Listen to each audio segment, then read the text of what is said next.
So right now, NBC News is still not projecting who will control the House just yet, although the math is looking good for Republicans. But here's what we do know as it relates to the Senate. Democrats will hold that for at least the next 2 years. So what does that mean for the future of President Biden's agenda and his push to try to churn out federal court appointees without the threat of Republicans blocking his picks? We want to explain it to you in a new segment we're calling TLDR.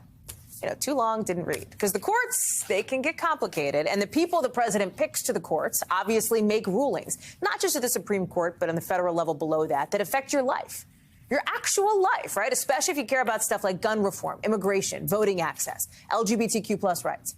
NBC's Sahil Kapur is here with us. We asked him to post up at the big board to help us make sense of all this. Sahil, you're calling this a low-key success for the Biden administration. So TLDR, what does Dem control of the Senate mean for the future of the judiciary? Hallie, it's one of the most important things the president does, and Joe Biden has had a lot of success over 2 years at rapidly appointing federal judges to the courts. Now that Democrats have clinched the Senate for another 2 years, he will get at least another 2 years to continue that project of reshaping the courts. Now, what kind of an impact has the president had on the courts so far? Let's start by looking at the composition of judges that he has appointed. 75% are women, 25% black, 17% Hispanic, 15% Asian Americans. Now, these are historic numbers, and I'll show you why. This is the current composition of the courts. The bright dots are female judges. The clear dots are male judges. 70% of the courts today are men. Now the racial ethnic composition, 78% of judges are white.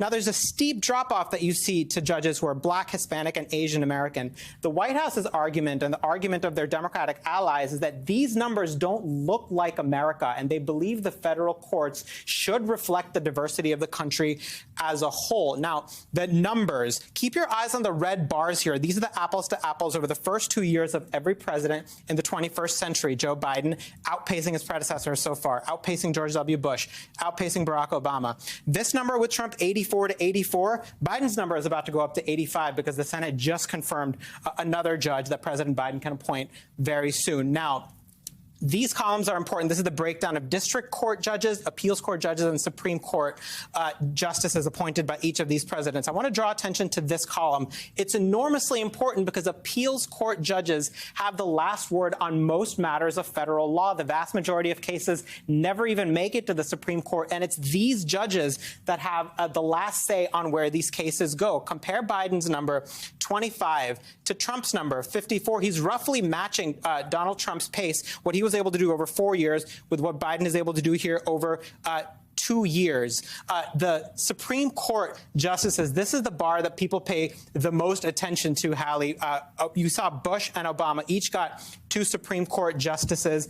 Donald Trump got 3 Supreme Court justices over 4 years, managed to create the most conservative Supreme Court in a century. So far, Joe Biden has gotten 1 Supreme Court justice, Ketanji Brown Jackson, who of course made history as the first black woman on the courts. Now, a lot of this is Democrats playing catch up after Republicans under Donald Trump in a Republican-led Senate had enormous success at rapidly confirming young conservative judges who reshaped the courts in a very different way. Let's have a look at the judicial vacancies right now. There's 76 on district courts, 9 on appeals courts. These numbers are guaranteed to grow as more and more judges retire, as more and more judges take senior status.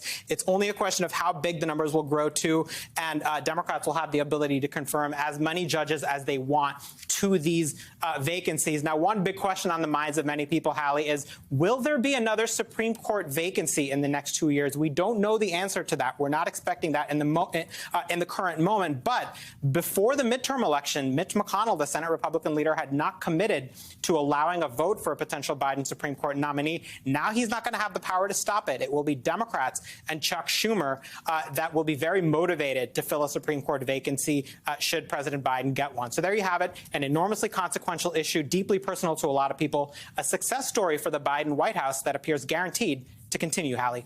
Sahil Kapur, as you rightly note, the judiciary and noms often associated with the Republican Party and the work that they've done over the years, Democrats hoping to catch up there. Thank you very much for being at the big board for us. Appreciate it.